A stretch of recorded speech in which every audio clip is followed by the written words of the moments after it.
Outro objetivo dessa segunda parte da aula 8 é estudar o impulso. O impulso não será nenhuma novidade para você, que vem acompanhando esse curso até esse momento.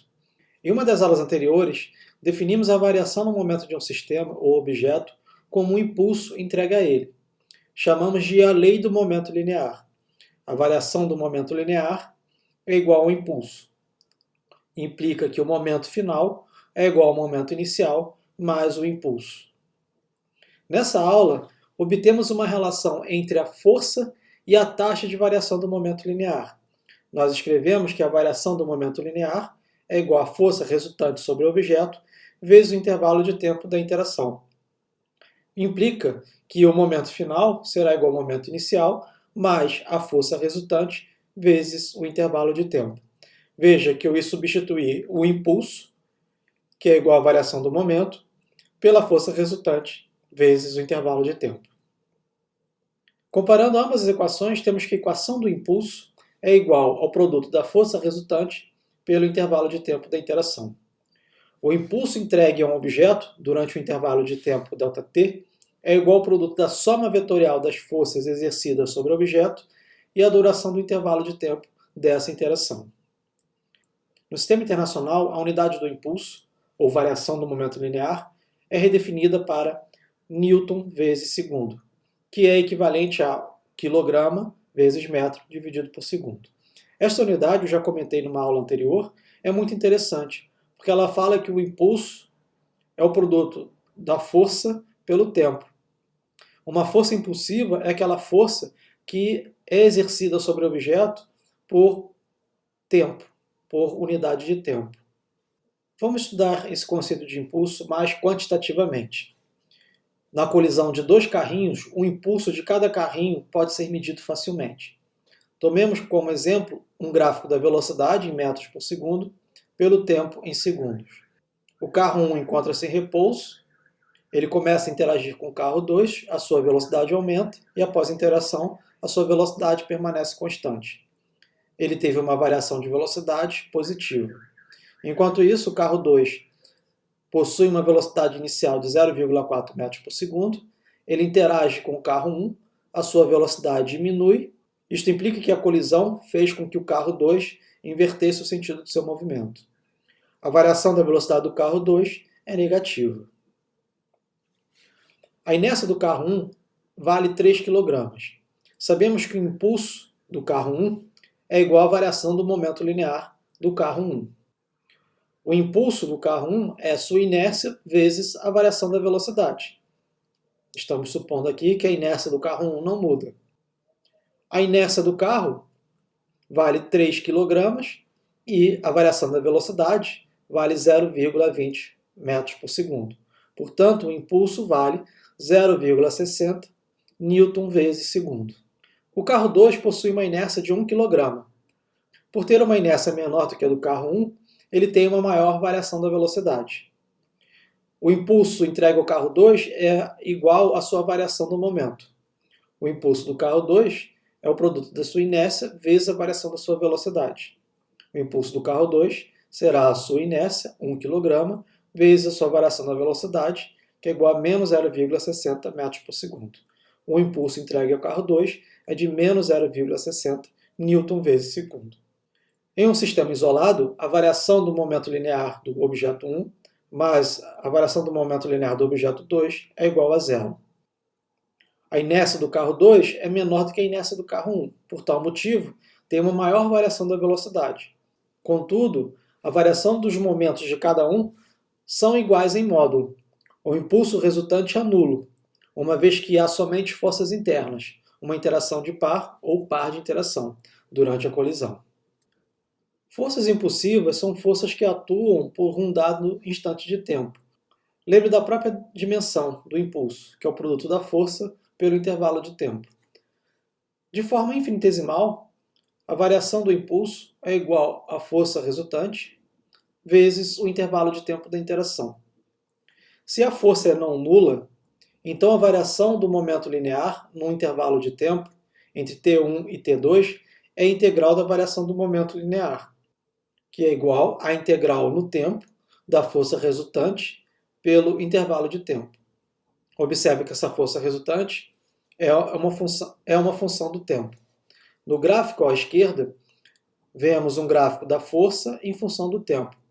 Para tempos fora do intervalo T1 e T2, ou T inicial e T final, a força é igual a zero. Veja que para tempos menores que tempo inicial, a força é zero. Para tempos maiores que o tempo final, a força é zero. A força resultante só é diferente de zero no intervalo fechado de Ti a Tf, ou T1 a T2. Define-se como impulso da força resultante o vetor I igual à variação do momento linear, onde a variação do momento linear é o resultado da integral do momento linear infinitesimal, que é igual à integral da força resultante em função do tempo dt. Veja que o lado direito não foi integrado, porque não é muito fácil determinar a função resultante em função do tempo. Então você só pode integrar o lado direito quando você conhecer a forma funcional da força resultante em função do tempo. Devido à definição, o impulso é numericamente igual à área sobre a curva num gráfico f por t. Lembre-se que a integral é uma soma, e essa soma é numericamente igual à área sobre a curva da força em função do tempo. Então, se você souber calcular a área, você sabe o impulso, ou a variação do momento linear. Como eu disse, a força impulsiva é tal que a força é aproximadamente zero para intervalos de tempo que não pertence ao intervalo fechado Ti até Tf. Note que a força é zero para tempos menores que o tempo inicial e a força é zero para tempos maiores que o tempo final. E a força será igual a uma força média se nos encontrarmos no intervalo de tempo que está compreendido pelo tempo inicial ao tempo final. Isto é um artifício numérico que funciona razoavelmente bem para o cálculo do impulso. Define-se os tempos inicial e final, traça-se uma paralela ao eixo dos tempos, de tal forma que essa força média é a metade da altura da força impulsiva. Um exemplo, se a força impulsiva máxima vale 10 newtons, a força média valerá 5 newtons. Então a força média está a meia altura da força impulsiva máxima. E a área desse retângulo é aproximadamente igual à área da curva da força impulsiva. A força impulsiva média é o impulso dividido pelo intervalo de tempo, ou que é igual à variação do momento linear pelo intervalo de tempo. Devido à definição, o impulso pode ser calculado aproximadamente pela força média vezes o intervalo de tempo, onde essa força média está a meia altura da força impulsiva máxima. Forças impulsivas atuam num intervalo de tempo muito pequeno, daí o próprio nome de força impulsiva. E essas forças são muito estudadas em projetos de carro, para testar a segurança dos carros em colisões controladas em laboratório. Nesta imagem, temos um carro de teste colidindo com um bloco sólido. Esse teste é feito para verificar a segurança do motorista numa colisão frontal. É possível calcular, através das forças impulsivas, das forças médias, a segurança dos carros. Na colisão para teste de segurança, esses cálculos são realizados por engenheiros, que avaliam a partir de videoanálise quadro a quadro o movimento do carro e do motorista. No gráfico à direita, é mostrada a aceleração em metros por segundo ao quadrado pelo tempo em segundos. Não foi escolhida a força porque serão analisados o veículo, o motorista sem airbag e o motorista com um airbag. E vamos estudar qual é o efeito dele usar airbag ou não ter usado airbag no momento da colisão. A aceleração do veículo é representada pelas bolinhas pretas. Então acompanhe as bolinhas pretas no gráfico da aceleração em função do tempo.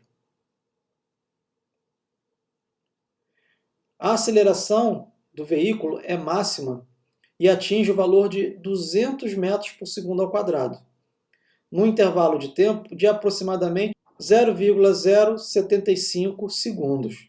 A partir dessa informação, é possível calcular a força média ou o impulso.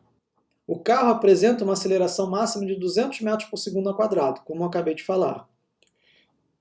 Eu estipulo o tempo inicial, e neste caso eu marquei como 0, e o tempo final, que eu estipulei como 0,16 segundos.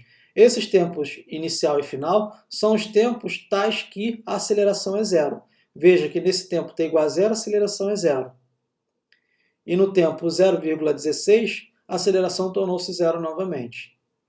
A aceleração máxima vale 200 metros por segundo ao quadrado.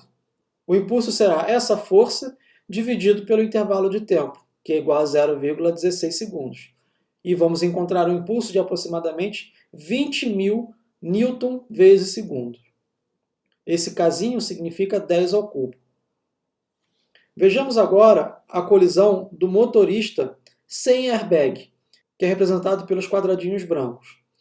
No tempo t igual a zero, no tempo t de aproximadamente 0,04 segundos, a aceleração é zero, ele começa a acelerar, a aceleração máxima é de 400 metros por segundo ao quadrado, e depois a aceleração começa a diminuir, até que atinge um valor zero em aproximadamente 0,15, 0,16 segundos.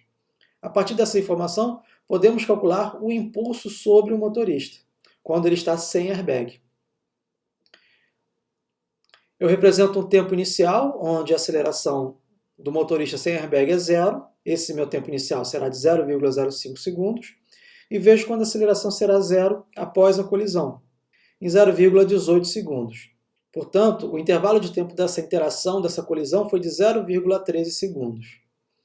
A aceleração máxima foi de 400 metros por segundo ao quadrado, vezes a massa, vezes a inércia do motorista, que é 70 kg, eu obtenho a força resultante sobre o motorista. Me fornece um impulso de 1.820 newton vezes segundo. Então, este é o impulso da colisão, a variação do momento linear do motorista. E, finalmente, eu posso calcular o impulso com o motorista usando airbag. Vejo no meu gráfico que o motorista com airbag é representado pelos triângulos pretos. Então, eu estipulo o tempo inicial e o tempo final. E vejo que essa variação de tempo da interação com o airbag é maior, 0,16 segundos. A interação é maior porque há o airbag. O airbag tem a função de amortecer o impacto. Ele aumenta o tempo da interação. Vejo que a aceleração máxima do motorista com o airbag foi de 300 metros por segundo ao quadrado. 300 metros por segundo ao quadrado vezes 70 kg me fornece a força resultante sobre o motorista. Dividido pelo intervalo de tempo, que foi maior devido ao airbag, 0,16 segundos, eu encontro um impulso de 1.568 newton vezes segundo. Essa diferença do impulso sem airbag pelo impulso com airbag é de aproximadamente 250 newton vezes segundo. Essa diferença já é suficiente para causar menos lesões ao motorista. Então veja que é importante usar airbag e mesmo cinto de segurança. A aceleração do motorista sem airbag é absurdamente alta, é de 400 metros por segundo ao quadrado.